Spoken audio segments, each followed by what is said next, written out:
Okay.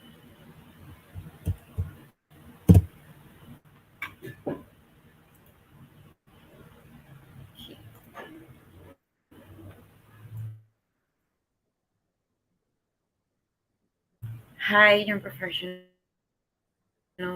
Thanks for Chronology of Humanitarian Projects and Leaders.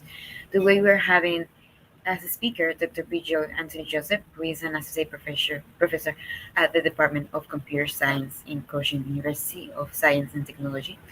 He has received his Bachelor of Technology from the School of Engineering CUSAT and his Master of Science from the State University of New York. He received his PhD from Virginia Tech in 2011 and worked at an Intel Corporation in California for a few years before joining academia. He has received Early Career Research Award from Department of Science and Technology of the Government of India in 2016. He is principal investigator to multiple funded projects from the Department of Science Technology, IEEE, and Confederation of India Industry. His research team focuses on various topics such as embedded systems, cybersecurity, Internet of Things, virtualization, machine learning, video and image processing. He is currently secretary of IEEE Kerala section. He's going to talk about Age Humanitarian Activity Committee funded project named as Techno Unnati, revival of flood affected Kerala school through technology, which represented an improvement in the quality of education for students of Kura Government High School in Kochi. Welcome, Dr. Bijoy. Thank you. Thank you, Juliana. So I'm going to take this opportunity to thank the organizers first, Juliana and Albin, for giving me the opportunity to speak with you. And today I'll be focusing on Techno Unnati, my project. When I say my project, it is a HAC funded project that I executed for IEEE. So I will go through some slides, and after that we can have a short Q&A session. Okay.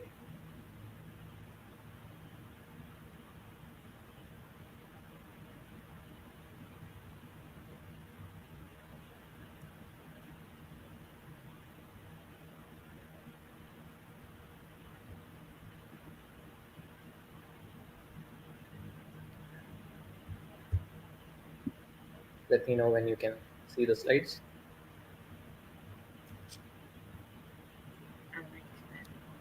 Is it visible? Okay. All right. So I'm Dr. Yeah. Bijoy Jose. We have You have heard an introduction about me. So outside IEEE, I'm an associate professor in the Department of Computer Science in IEEE Kerala section. I'm a secretary of IEEE Kerala section right now. I was in US for around 10 years. I did my master's and PhD there. I was working for Intel in California. And in 2015, I was back in India. So I've been associated with IEEE Kerala section for around 6 7 years now, and I happened to get involved in a project, and how it came about is today's topic of discussion. So disclaimer: this is really based on a personal experience, right? So there is no official guide to how to execute grants, or each person goes through his own journey in terms of getting a proposal awarded, getting it approved, getting it implemented, and settling the accounts and so on. But I just wanted to share my experience. um, I hope I did a good job. Kerala section was very much appreciative about my work, and Region 10 gave me a HTA award. So this has been a slide deck that I've been using and sharing my experience. Hopefully, it will motivate people into writing more IEEE humanitarian proposals. And after all, advancing technology for humanity is our goal. So this is a key part of being an IEEE member. So, the goal of this presentation, I'm going to talk about how I wrote my proposal. So, what is the background of this project called Techno Unnati? And Techno Unnati, as a word, techno is from technology, and Unnati really means growth or going to higher heights or things like that, right? So, how can we affect a technological growth in particular school? That was a point of my proposal. So I'll talk about my project, and then some guidelines in terms of executing a project, and end with some snapshots about how I implemented my project, and we can have a Q&A session. So the starting point, right? So it always starts with really IEEE putting out a call for proposals, right? So if you have been part of IEEE for a while, you're very familiar with HAC by now, which is probably the primary source of funding for such a project. But let's say IEEE R10 is the region I'm part of, or your region could also have a humanitarian technology activities committee, right? So they might be also making call for proposals. Occasionally you also get societies putting out humanitarian project proposals, sometimes in tie up with HAC, and that's also a target, right? But I would say it is not just the call for proposals that is a starting point. The cost for the proposal should always be there upfront, right? You can't a real, I would say, a good project will not start with, okay, someone's offering money, right, and we go find, hey, where can we use the money. It really starts with, you have to be involved with something, and coincidentally some an opportunity comes up with a proposal, right? So I have 3 points put in there. Verify the requirements match your need, right? So let's say there is recently there was a antenna propagation society humanitarian assistance grant, right? So give something that is related to RF, something related to communication to that particular proposal, right? Then the requirements and what they asked for are exactly matching, right? So that is quite important. Second, you should have the right team in place, because getting the grant is only half the job, maybe not even half the job. Implementing it is a tiresome work, right? So don't do it alone. Have a team probably from your university or college, or maybe if you're a young professional, your friends, right? So have the right team in place, and always ensure that the criteria that they asked for, and the budget you have, all these things are being taken into account, right? So for example, let's spend some time looking into my proposal. So this was 2019, the proposal I asked for. Like, it was uh, huge budget, right? So $20,000 to $60,000, right? And often, I have worn dual hats. I've been a reviewer of projects after executing this project. Often I see that the applications always come with, we need $60,000. I'm not saying just because of the money. So let's say you have project that's giving you $500 to $2,000. I often see that the budget is $2,000. So really, whether their costs and does the project really match, right? So it is, maybe the if it was 3,000 instead of 2,000, they might have asked for 3,000, right? So that sort of gives you an idea that maybe they haven't thought it through, right? So they're just looking at, okay, they'll give you 2,000, let me ask for the full money, right? I asked for $35,000, right, because I needed $35,000, right? And it was actually the largest project approved in this particular call. So I think that they have some criteria mentioned here, which is what I'll go through in my slides in terms of how to satisfy them. So this was my application. As a Kerala section volunteer, I was asking for $35,000, and I put a put an executive summary, and really a lot of credibility was built by the references, right? So this is about 2018 floods that happened in my town, and how let's say a disadvantaged school, which is it is funded by government, students from the local community are studying there, may not be coming from good financial background, right? So that was destroyed in this floods, and especially the electronics and IT related equipment, and how we can work with them, what was the work that IEEE did along with them. So we were showing a lot of credibility that we have done a lot of work with this school, and the government was involved. I think Kerala Rescue.in during the floods was a site that was built by IEEE Kerala section, and I'm not sure if it will work right now, but I think the chief minister shared the website that was built by IEEE Kerala section, and it was retweeted by United Nations in India, right? So my executive summary is really referring those efforts, right? So someone who's reviewing this proposal can clearly see that, hey, this section has done a lot of work about this floods, and they are asking for assistance, right? So you build credibility by showing previous work, which is why I said the cause has to be there before the call for proposals. Only then you'll have all this history in hand to give a effective proposal, right? Otherwise you are imagining and coming up with ideas, and your budget will be exactly what they asked for. Okay. So this will sort of, let me see if there is, so this is the school that I was mentioning. During peak of the floods, actually this building was immersed in water, right? This is a really old building, it's actually 100 years old, close to that. This is the new building which we furnished with equipment. This is some volunteers cleaning equipment there. This is whatever is the books remaining after the floods, it's all damaged. Some news media covering the impact on the school, and the students were really, pre-COVID, students were already at home and trying to see how they can come back to school. Okay, so let me go back to the presentation.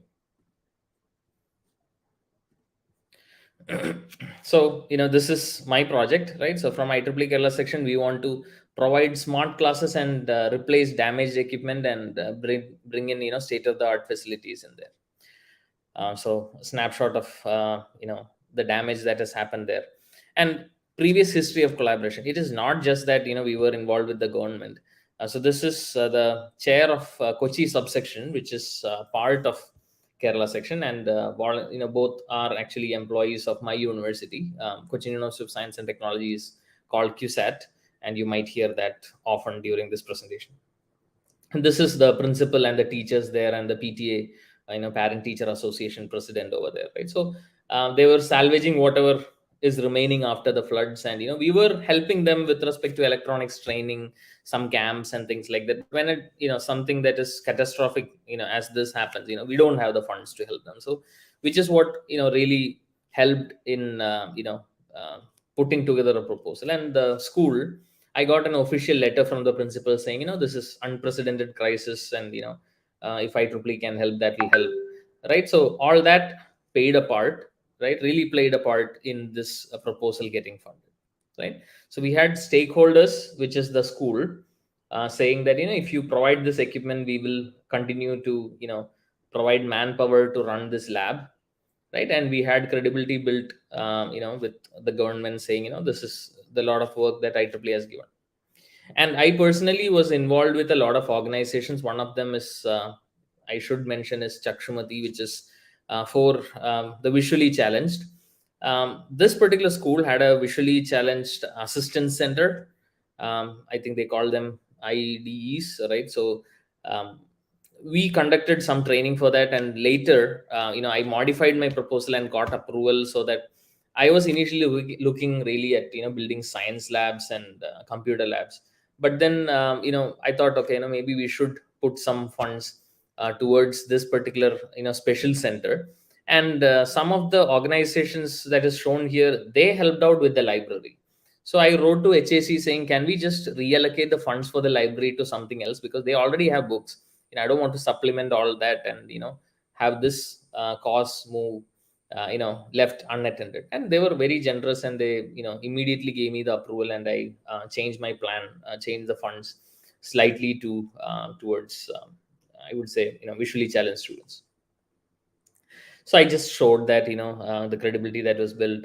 And if you're applying, if you've done any humanitarian work, you should put that in there as reference, right? So this is something, I'm a computer scientist, I've done some work in electronics. So we had like pollution monitors put in the city, right? So this is outside IEEE, but anything you have done, you have to put in there, so that the reviewer feels like, okay, this guy can probably execute a successful project. This was my budget, which was altered later. We put in something for the special center. So, one fine day, we got news that our project has been funded, and it was, like I said, the highest funded project. And you can see here, it's across the world. IEEE is supporting projects, and this was a huge number, at least for me. And we had an award letter, which I'm not going to go through that much detail, because we have to uh, finish in time. So second, what are the guidelines, right? So every call for proposal comes with, you need to have be satisfying some of these things. So I took, let's say, a COVID time proposal, right? So they have goals put in very clearly, right? So you have something that should help fighting COVID, that should finish in 6 months, that should go within budget. So when you prepare a proposal, you should ensure that all these things are put in, right? So if it's within 6 months, you should have a realistic budget where you can spend the money, right? So this $35,000, it was put as a 1 year proposal, right? Because I need 1 year to spend all this $35,000 in various things. I had to put in furniture, I had to do the wiring, I had to buy the computers, and this takes a lot of time. And actually, I finished only in 2 years because COVID hit and the school closed, right? So I wrote to HAC asking for, like, I need a year extension because the school is not open, right? And they granted it, right? So you be in touch with your funding agency and keep reporting your progress so that they are taken into confidence. Out of scope. So this particular one, it's a COVID, I'm not talking about Techno Unnati, was a COVID call for proposals. Don't send non-COVID proposals. So the requirement and the proposal call should really match, and you should have the cost in mind before, right? And don't put research proposals for, as a faculty, that's like pet peeve. People want to put their research into a humanitarian proposal. You want something that will work immediately, right? It's not research work, right? And don't reimburse volunteering salary or any of those things, right? All your time and effort is really volunteering, so this is not to be reimbursed as, put actual expenses, right? Try to bring any consulting down and buy things, paying tax actuals. IEEE generally does not allow anything related to animal human testing. Don't involve kids as much as possible. All projects should follow local government mandates and approvals and law of the land. And there is IEEE principles of business conduct. So if you have your own company or if you are having a friend's company, it's best to keep those two things different. They might be supplying college furniture, but don't buy from them, right? So it might get suspicious.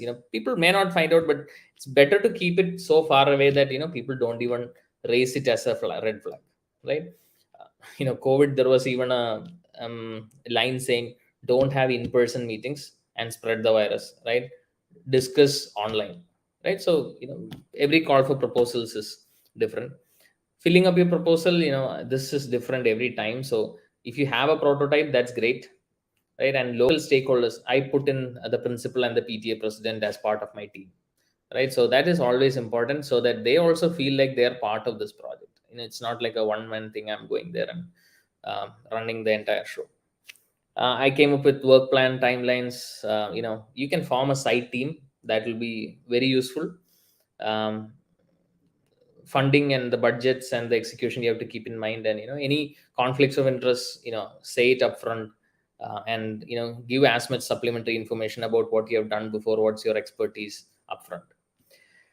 So let me go through. So as a reviewer of proposals, I've found that others really forget the original goal of the call for proposals and talk from their standpoint.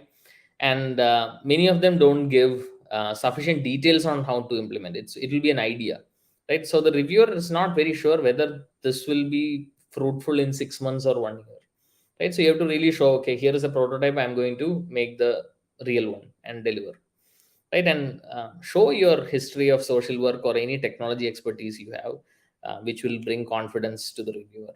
And give detailed budget as much as possible, and give timelines in terms of where you'll have intermediate goals.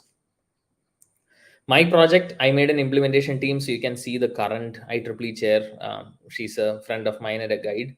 PTA president, the school, we were having implementation meetings.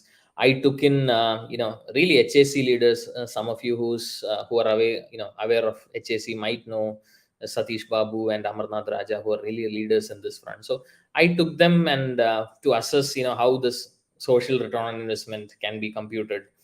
They had a meeting with the implementation team, with the principal and the PTA president. So take guidance from your seniors who have done bigger projects, right? So that will be very useful. So I made minutes. I'm a government servant, so I'm pretty used to that. That may be a little difficult for others. I maintained project accounts. What, who got paid, how much, what date, who paid it, how it was reimbursed, per head, computer lab, inauguration function, smart labs, what is the budget, the whole thing, right? Every time I gave an order, I put in, my project sort of a letterhead. That particular project, I'm giving this particular entity an order to supply, a server and two laptops for the computer lab, and I signed it and sent them across and gave the terms of condition. So there was very good documentation, I would say, and that would be useful just in case there is some confusion later, right? So document everything that you're doing. And at the end of the day, IEEE needs a public image boost. This is Times of India, one of the leading dailies in our country. Flood hit government gets a new lab. So this is snapshot about the lab. This is the physics and biology equipment that we have purchased, microscopes and so on. I don't have the whole picture. So this was phase one. I think we had the physics and science labs open at that time. They were still rebuilding the facility. We had no stake in the infrastructure. We only had stake in the equipment, right? So this is the then IEEE Kerala section chair inaugurating it. So this is the partnering Chakshumadi, helping Braille students. We brought in optical character reader, which would train people to move away from the old Braille books to something much more advanced. And this was the second phase, which was inaugurated by the IEEE India chair, my university director or vice chancellor, as we call him here, and the then IEEE Kerala section chair. So plan for an inauguration, all the stakeholders, right? Not just IEEE, bring them all and give them due importance. Give news clippings and keep a record of all the public image. Settle accounts with your section, right? That's quite important. Take them into confidence. Their treasure money comes through the treasurer of Kerala section, at least for my project. So it might for yours as well. So let's make sure that they are fully aware of every work order you give. Some more snapshots, and I think I'll end with that and comfort Q&A. Thank you. Thank you, Dr. Bijoy. It was a very interesting presentation and really helpful for IEEE volunteers who want to apply for a grant in any kind of fund. Uh, let's see if there's any question.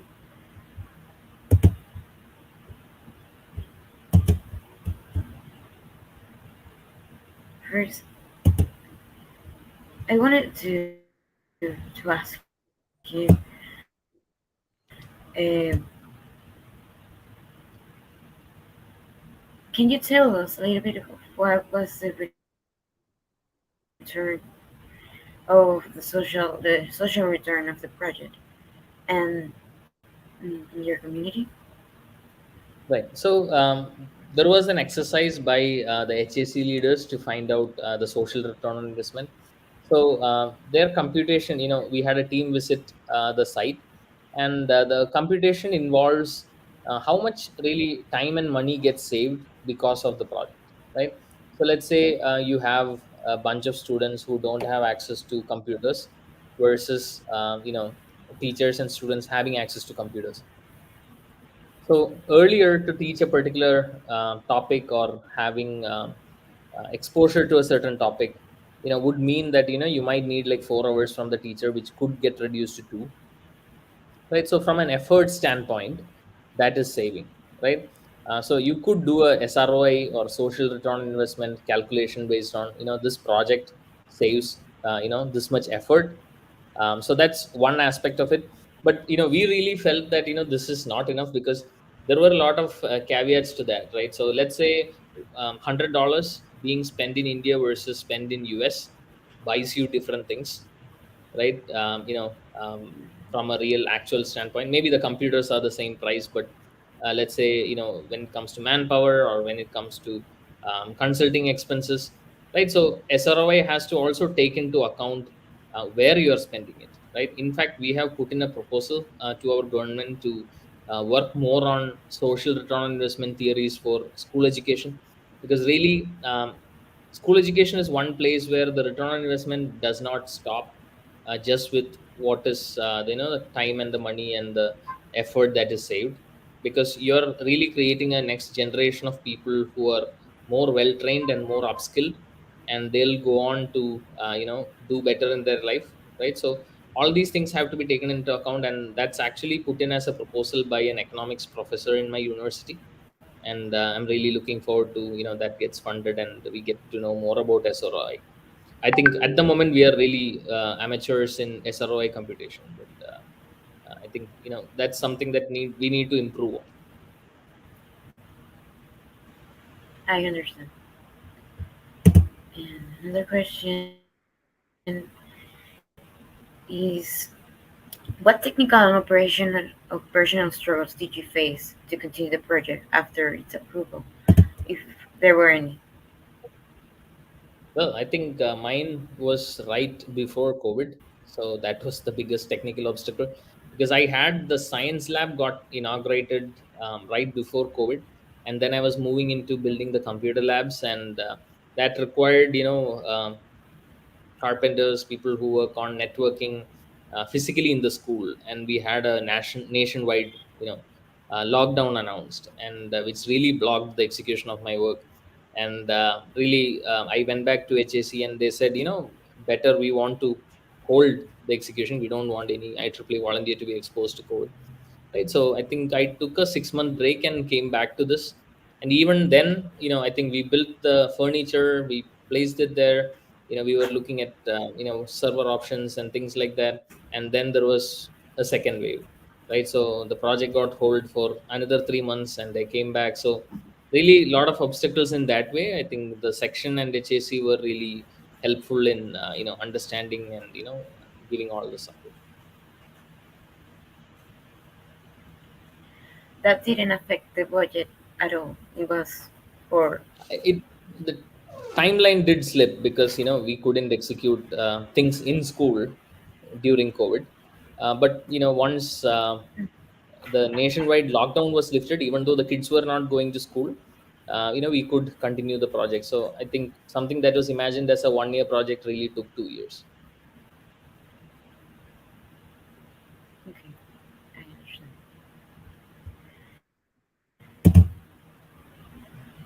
And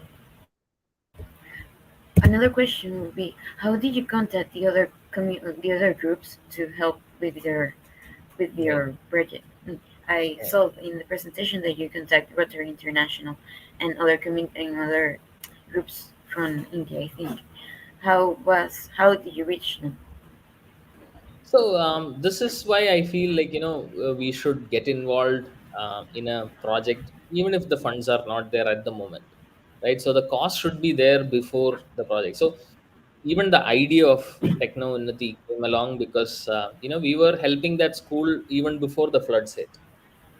We were giving training to students. We were supplementing some electronics, minor equipment there. So we were very closely tied with this, and this call for proposals came at the right time. When it comes to partnering organizations, I am a Rotarian. I'm part of Rotary Club in Cochin, right? So I had friends who were saying, let's tie up Rotary. They had some training events happen. Nothing like $35,000 that IEEE spent, but they brought in trainers. They conducted a few training programs in the visually challenged school, and then they referred me to the Chakshumari, which is the training school for let's say blind children. And they brought in they referred me to a company which can give assistive optical character reader equipment. So any book that is kept under the camera could be read by that particular equipment. And students who are visually challenged are really limited to whatever braille translated books are there in the library. Instead of just being limited to that, now they can use any book, right? So of course it won't be perfect, but this is giving something that's already that is right now not there. So it's a welcome improvement for them. Yeah, I understand. It was a really nice activity with the braille. Thank you. Well, I think that we covered the presentation. It's really nice to have you here and to have this talk. Hopefully, more volunteers inspired by your work and by your advices to the proposal. And thanks a lot for being here Thank you, and Julian, and take your thank you, time. Alvin, for the opportunity. Thank you.